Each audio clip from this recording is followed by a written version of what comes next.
Before we jump into it, I want to give you just a quick background on this series. This has come from a lot of one-on-one conversations, to be honest, with many of you. It's no surprise what we've been through, right? A year ago feels like perhaps 20 years ago for us. I don't know if you can remember the start of 2020 or maybe the end of 2019 coming into 2020. There was all this hope, right? It was the beginning of a new decade, and we're about to embark on this new adventure, and everybody had all this hope, and there were all these kind of gimmicks of 2020 vision, and we were just so excited for what was going to happen in 2020, right? It's a new year. It's a new decade. And then 2020 hits, right? It's like, seriously? That's how we're starting this off? I read an article last night that was written at the end of 2019 that talked about all of the dark, troubling years that we'd been through and how this was hope for the future coming into 2020. And there we were. I don't need to remind you of what happened during 2020. I don't need to depress you even more than that, but 2020 happened. And then maybe perhaps you worked your way through 2020 and 21 was coming around and it was like, the start of another new year. This is it. And then we started a new year, and it didn't feel much different than the year before, did it? And it just seemed like, what in the world is going on? Like, we were all kind of hoping, like, finally we'll break free, and 2021 just felt like 2020 part 2. And you know, I don't want to spend the whole message talking about the pandemic because thank God, I feel like we're kind of on the cusp of the end of that, right? Like we're here, we don't have to wear masks, we can be outside, and it feels like we're wrapping up on the end of that. So you might ask, well, then why the title? Why the message? Because what I've discovered through last year and even the start of this year is the pandemic wasn't the only thing happening. That many of us were going through other things happening in our life. Some of us had health scares and job loss and issues with our children, and there was loss in our families, and it just seemed like it was just kind of one hit after another. I mean, we all know the feeling of hope, right? Like you start a new job because the old job was so terrible, and you're so excited about the new job, and then it starts, and it's just kind of more of the old. Or perhaps, you were in a broken relationship and you had all this hope for a new relationship, and you get into the new relationship and there's all these butterflies and all these good feelings, and you're just hoping like this one could be the one. Then it doesn't. I mean, we do this with sports teams, right? We're all guilty of this. We always think this year's the year. I mean, I'm a Philadelphia Eagles fan. I've been saying that forever. This year's the year. And I believe that. And then it just kind of doesn't happen. In our family, we're big fans of Disney movies. I have 3 little girls, so we love Disney movies, and it has nothing to do with my love and fascination for Disney animated movies, but we watch them all the time. You're familiar with the 90s Disney movie Pocahontas? In Pocahontas, there was a song that was sung in Pocahontas, and I promised you I would never sing, so I'm not going to sing this morning, but there's a song in Pocahontas that kind of became more popular than the movie, and it was the song Right Around the River Bend, right? She's singing, and what's around the river bend, and right around the river bend, and the song's filled with all this hope of what's right around the corner, and what could be right around the corner. I just can't see it, but it's right there, and what's around the corner. And I don't know about you, but maybe the last year to year and a half, it felt like what's around the river bend? And then we cross the river bend and it's a waterfall. It's like, seriously. Or like we just hiked a mountain and we get to the top of the mountain. It's like, I did it. And then you look up and there's another mountain. It's like, I thought we were kind of through this thing. It's like you're going through traffic. You've ever driven through Connecticut? You hit like one spot of traffic and then it kind of clears up and you're so excited. I can make up some time, and then you hit construction again and it's more traffic. I mean, I'm kind of running out of illustrations here. You get the idea, though. It's just like you're in the ocean and one wave hits you and knocks you down, and you stand back up, and what's right behind it? Another wave. It's like the hits just keep on coming. And to be honest, I don't want to depress us, but I have to start with this little bit of a depressing thought. The hits keep coming, and it keeps getting harder, and we try to pick our heads up, and we try to smile, and we try to have hope, and sometimes life just seems really difficult. And as difficult as life can seem, what's maybe more hard is that we have no promise that it's going to get any easier. And we want to believe that, and we hope for that, but there's no promise. And it's maybe a little bit depressing for some of us and a little bit hard for us, but what do we do? What do we do when the hits just keep on coming?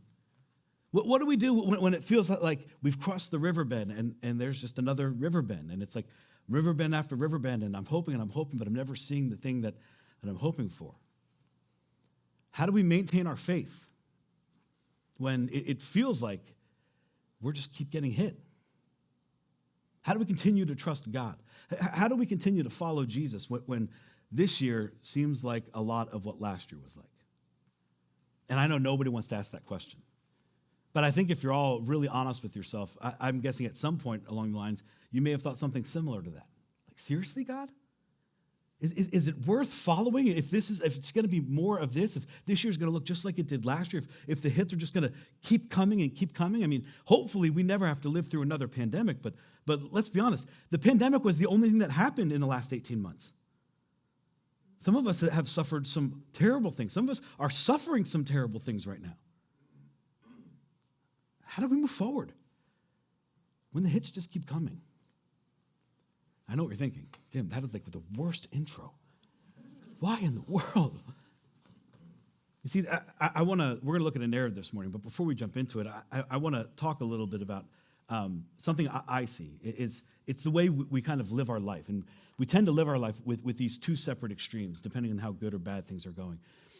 We tend to look through lenses, if you will. And the first lens we look through is what I will call the lens of faith. And don't misunderstand me. I think we should all have a lens of faith. I'm a pastor. My hope, my dream for all of you is that you would have a lens of faith, that we would look through life with a lens of faith. But what tends to happen, especially with a church crowd, is that we look through a lens of faith, and we look through that lens exclusively, and that we look through that lens to an extreme.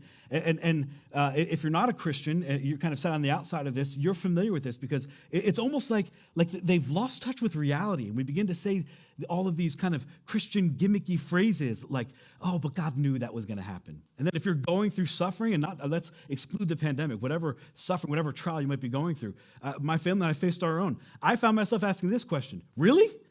If God knew, then why didn't he do something about it?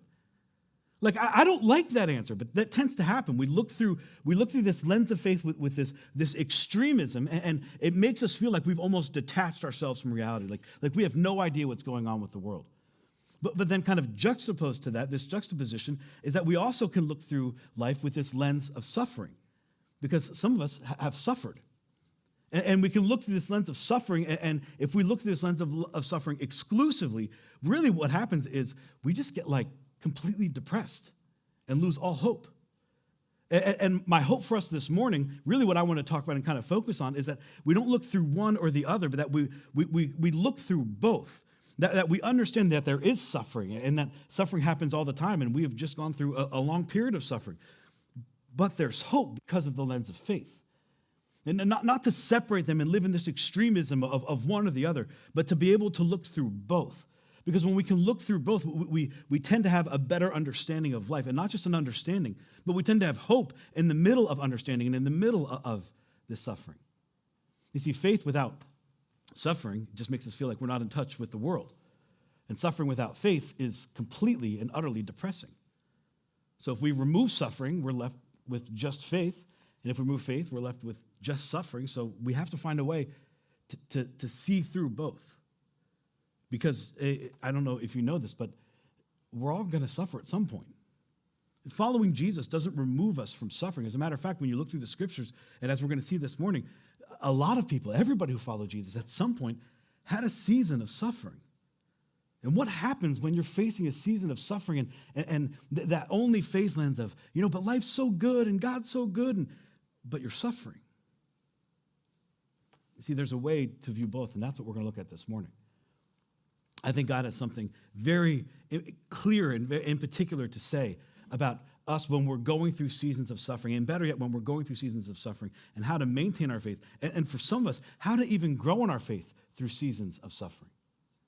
And that's what I want for all of us this morning, is that we wouldn't just have a plain old faith, or we wouldn't just have our suffering, but we would be able to suffer through our faith, and we'd have hope, and perhaps we'd even grow.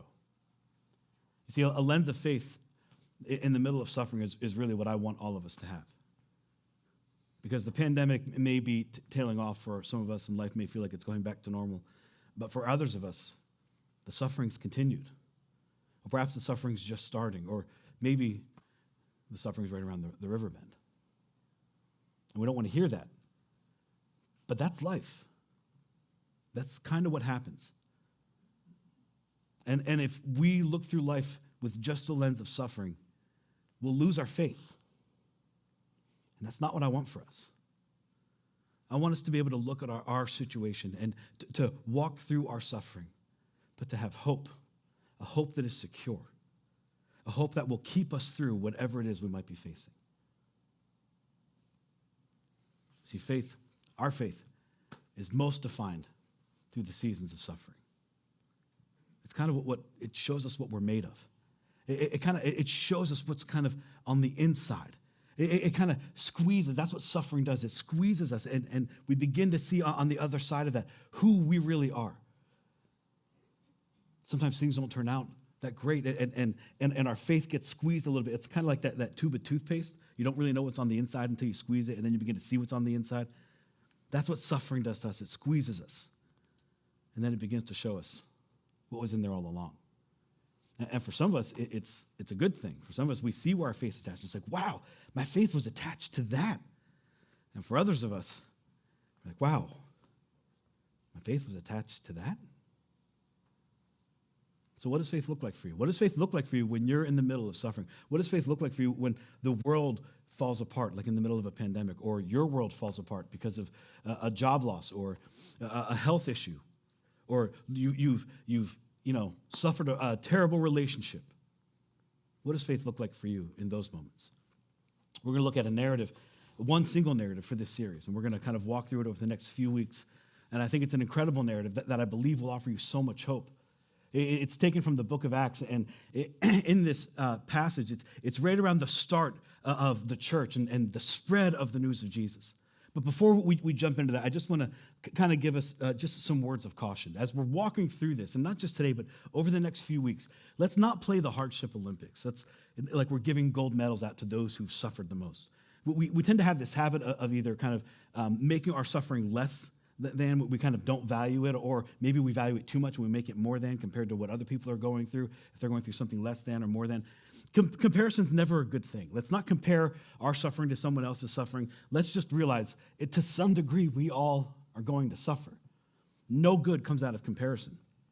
And beyond that, when we get into this story, let's not even compare it with what these gentlemen are going through, the group of people that we're going to read about, because hopefully the suffering they're encountering is worse than the suffering you've ever encountered or are encountering or will ever encounter. The story picks up with one man who kind of was the start of the church movement. Jesus had died and he'd been resurrected and he'd gone to heaven, and the church was beginning to spread. The news of Jesus was beginning to spread. Churches were beginning to pop up all around the Mediterranean rim in the first century. And it all kind of came from this one man that we know as who was Saul, but we know him as Paul. Paul traveled around and he began to tell all the people about Jesus. And he comes into one town with really not knowing anyone. He's traveling with a group of people, and this is where our story picks up. Once when and Luke, we believe is the author of Acts, Luke was traveling with Paul, and there was other people traveling with Paul. So as Luke is saying, we, the whole kind of collective group of us, once when we were going to the place of prayer, we were met by a female slave who had a spirit by which she predicted the future, which for some of you, you're thinking, that sounds really cool. Like, I would love to be able to predict the future. And maybe for some people it was, but for her, it wasn't. She was being tormented by the spirit. However, the spirit also gave her the ability to make money for other people. She earned a great deal of money for her owners by this gift of being able to tell the future, or by fortune telling. She had followed Paul and the rest of us around, shouting, "These men are servants of the Most High God who are telling you the way to be saved." What's really interesting here is that this spirit, this demonic spirit, if you will, this false spirit that's in her, that's giving her the ability to tell the future, is telling the truth. Like, everything she said is right. These are servants of God, and they're telling you the way to be saved. Nothing she said is wrong. So what's the problem in this story? Well, she continues to do this, to follow them around for many days, just yelling behind them, "These men are the men of the Most High God, and they're telling you the way to be saved."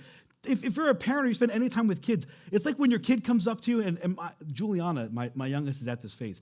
She just says this all, and I don't know how my wife deals with it. Mom, mama, mommy. And I'm not lying. It's like she'll say that on repeat until we stop everything we're doing and talk. And that I imagine is like it was for Paul. This girl just kept following them around as they're trying to talk. They're new in town. No one really knows them. They're just trying to go about their business. And someone's standing, and she's not like talking. She's shouting so everybody can see. These men are men of the Most High God, and they've come. Clearly, it's irritating, right? So finally, Paul himself gets so annoyed that he turns around and he says to the Spirit, in the name of Jesus Christ, I command you to come out of her. And at that moment, the Spirit left her. I mean, we can't blame Paul, right? Like, this is annoying. This is so aggravating. Like, it's like she's telling you guys the truth. That's awesome. We have so somebody blowing the horn, letting everybody know why we're here. But man, it's annoying. So he does what I think any of us would do. Didn't go well, though. Because although setting her free from that spirit may have been good for her, it wasn't good for the people who were making money on her. When her owners realized that their hope of making money was gone, they performed a citizen's arrest. They seized Paul and Silas. Silas was another man who was in this group with Paul, kind of traveling around. They got their hands on Paul and Silas, and they dragged them into the marketplace to face the authorities. So they formed this citizen's arrest. They grabbed these guys by the cloaks. Get this, for doing something good. And they drag them before basically the police, right? The authorities, the magistrates. They bring them before the magistrates and they say, these men are Jews and are throwing our city into an uproar. How? We just got here. We didn't even say anything yet. By advocating customs unlawful for us Romans to accept or even practice. And as we get more into this narrative over the next weeks, we're going to see that what they're accusing them of was completely false. There's no truth to it. There's no leg to stand on. There's no law to support their accusations.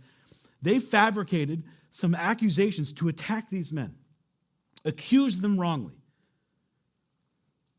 The crowd turned and joined in on the attack against Paul and Silas. And the magistrates ordered them to be stripped and beaten with rods. I mean, just imagine this. In an hour, everything changed for these guys. They walked around with relative anonymity. And then in like an hour or two, they're arrested and they're being beaten with rods. Luke continues. It says, after they were severely flogged. So they weren't like chased around with sticks. Like you might chase your kids around with sticks, although you shouldn't chase your kids around with sticks. They were severely flogged. And we've talked about what flogging looks like, so I won't go into those details. These men were beaten and broken. They were thrown into prison. And the jailer was commanded to guard them carefully. Now, we don't know why he was given that command. My speculation is the magistrates were so concerned about how much this crowd was worked up into a frenzy. Like, you've got to guard them because they're going to come and murder them. So the magistrates gave him this command to guard them carefully. When he received these orders, the jailer put them in the inner cell and fastened their feet in the stocks. I just imagine what's happening here. Think of that word fasten for a minute. He fastened their feet in stocks. These guys came to town to do something good. They weren't even able to start the work before this girl showed up and made a scene. And now they're arrested and they're thrown in prison on what could be one of the darkest nights of their life. They've been beaten with sticks until they're broken and bruised and battered. They're thrown in jail and their feet are fastened with stocks. I mean, just in an hour or two, everything changed. And the immortal words of Ron Burgundy, it's like, that escalated quickly. We didn't expect it to go this way. No one planned on this. But they were in their dark hour. It makes me kind of wonder, what happens to us when we're in our dark hour? What fastens our feet to the ground? Luke tells us that at about midnight, Paul and Silas were, and you might know where this goes, but I just want to pause there. Before we jump to what happened, I want you for a minute to be like a child and just use your imagination. What would it have been like to be in their shoes? to show up and to be wrongly accused, to be arrested by people who didn't even know you, and to be beaten and thrown in prison and shackled, and not just be thrown in prison, but you're in like the center cell. There's no room with a view. It's like the worst of the worst for you. This was possibly their darkest night ever. And what do we find them doing? I don't know about you, and I don't know when your darkest night was, but I can tell you when I think back over my darkest nights, over my like midnight hour experiences, here's what you would probably find me doing. Shaking my fist at God in anger. Like, God, are you really there? I've been following you. I've read the scripture. I pray, maybe not every day, but I try to. I've been a good kid. I've been a good boy. I've been a good man. Like, why am I suffering? Why me? Why won't you do anything? I don't like this. I like it when things go my way. I like it when things work out better for me. God, where are you in the midst of this? Maybe that's how you feel in your midnight hour. Shaking your fist, angry at God. To be honest, who would blame you? See, I don't know what you were doing. I have an idea what I was doing. We know what Paul and Silas were doing. And they weren't doing what I would do. At midnight, Paul and Silas were praying and singing hymns to God. I mean, is that hard to fathom? Is that hard to even believe? They were beaten with rods. They were shackled in prison for doing God's work. And instead of sitting there and sulking in their pain and feeling all that they could be feeling, they prayed. And they sang songs. This is what I was talking about with this lens of faith kind of a thing. It's you almost catch yourself wondering, like, Paul, do you just not realize what's going on? Like, are you so focused and so seeing life through this lens of faith that you just kind of lost touch with reality? See, here's the truth about Paul. Paul was no stranger to suffering. And if you read the rest of Paul's story, you see that it's not like things get any easier for him. He continues to suffer. He continues to endure hardship and trial. You know what's around the river bend for Paul? More of this. But he doesn't get angry. He doesn't shake his fist. You see, Paul's experience shows us that there was something deeper going on here. Paul didn't do away with his suffering. He felt his suffering. But his suffering didn't own him.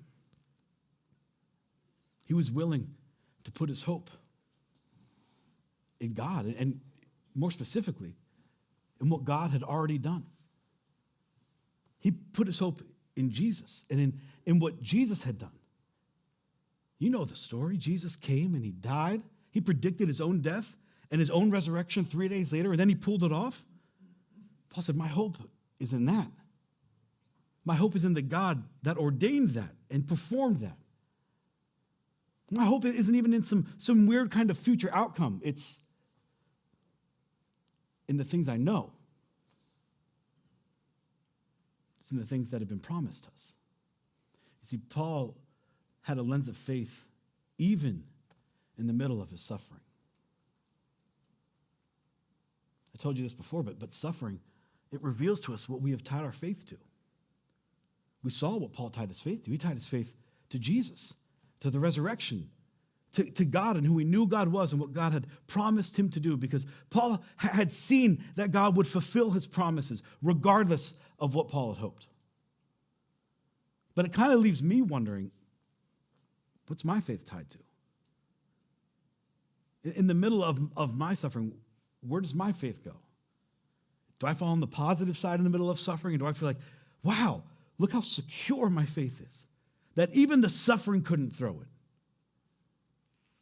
Or do I find myself on this side saying, wow, look what my faith was tied to? That's not secure. There's no hope. It's like that feeling you get when you open up your bank account online and you see your savings account numbers begin to dwindle, and that anxiety and that worry starts to take over. It's that feeling you get when you started that new job and you had all the hopes and aspirations of it working out, and then you realize it's just more of the same thing that was. It's the feeling you get when you have a health scare, when you have a job crisis, when it feels like your world's beginning to fall apart.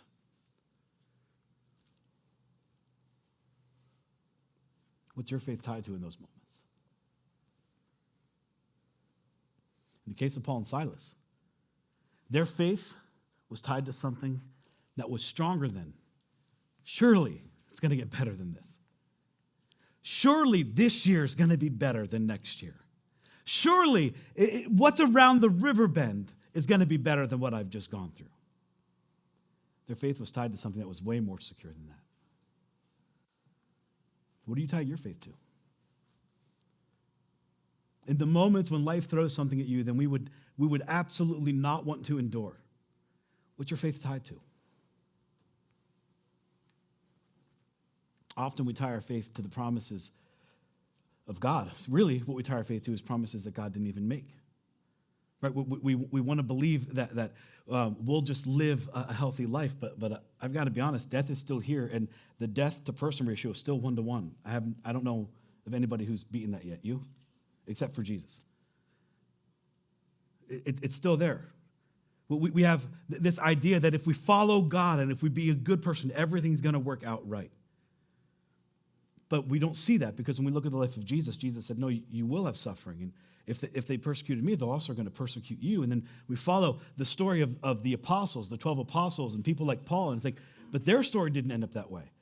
You see, we're tying our faith to things that we hope God said, but things that God didn't really say.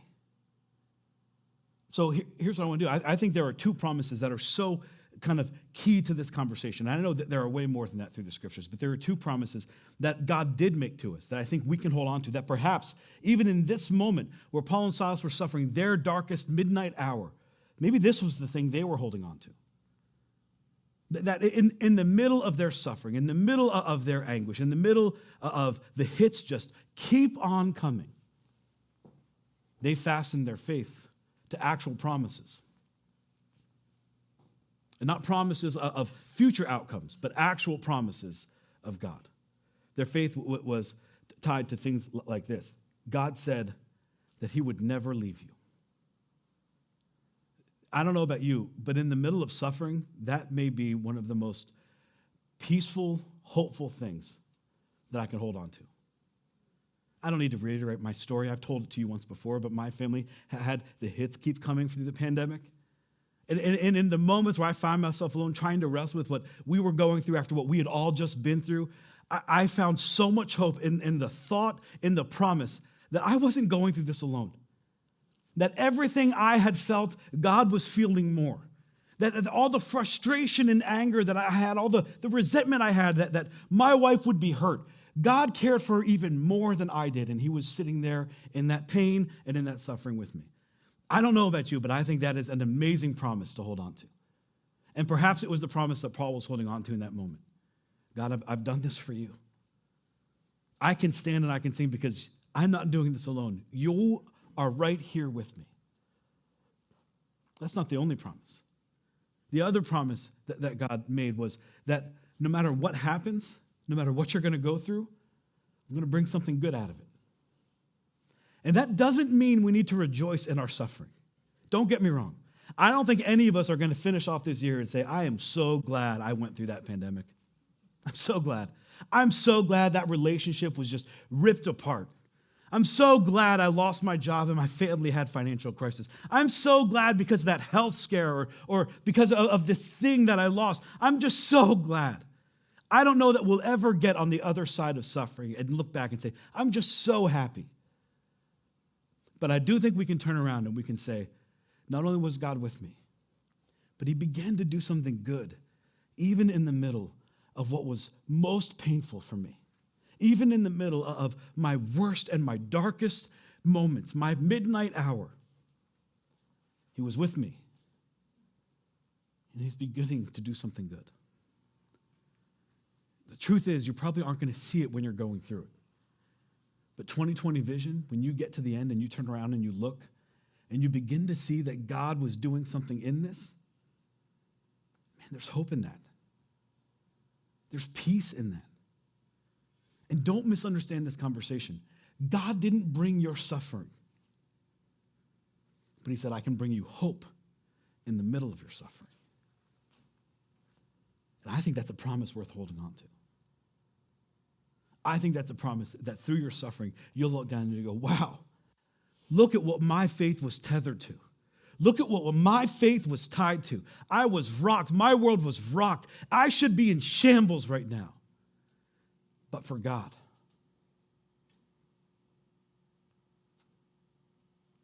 That's what I want for you. That's what I want for me. Because sometimes the hits are going to keep on coming. And it's going to feel like blow after blow after blow.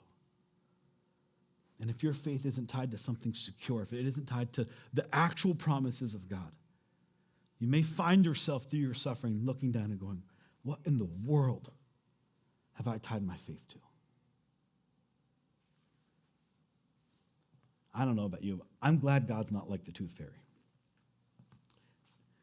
And that is the exact response I got, or I expected to get when I made that statement in my notes.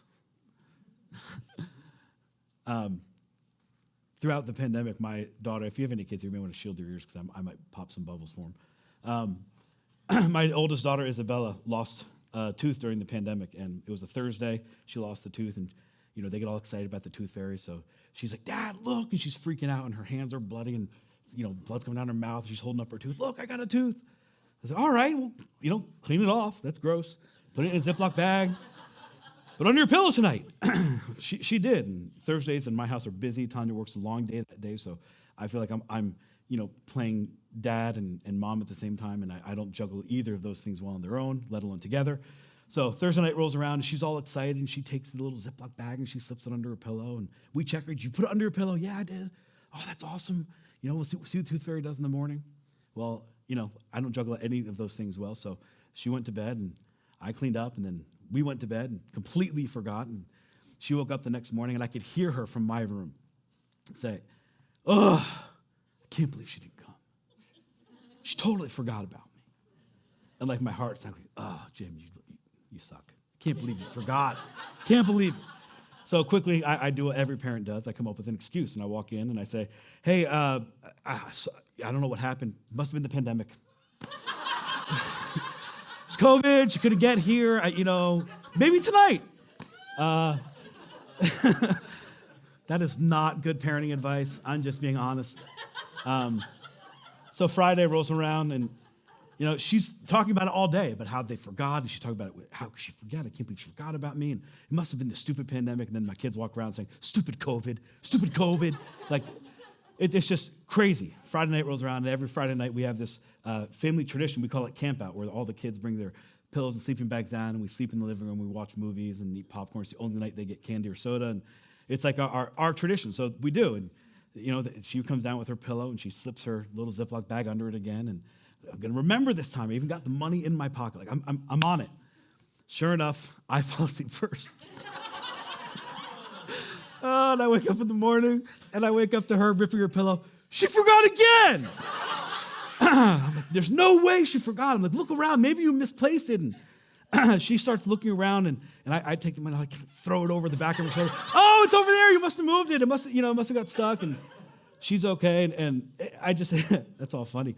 But as I thought about that story, what we're talking about today, I think, thank God isn't like the tooth fairy who forgets.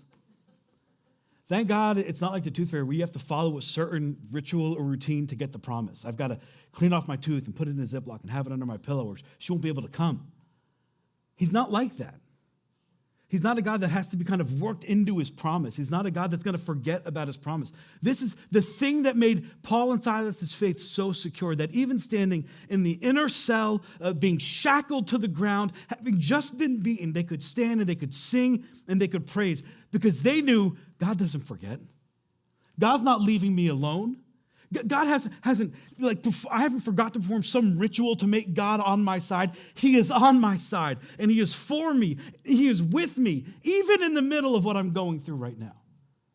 I don't know about you, but I'm glad God is not like the tooth fairy. You see, our lens of faith, even in the middle of suffering, is strong enough to hold us every single time. no matter what we're going through. And I know what some of you have gone through, and it is awful, and it is life-shattering, and my heart aches for you when I hear your stories. But your faith, it can hold you through that every single time. And that's my prayer for you, that we would learn this from Paul, that our faith would be tethered to a promise that is secure, to the promise of Jesus and his resurrection. What we sang about this morning, that he could offer us life and hope because of what he did for us. That's what I want for you.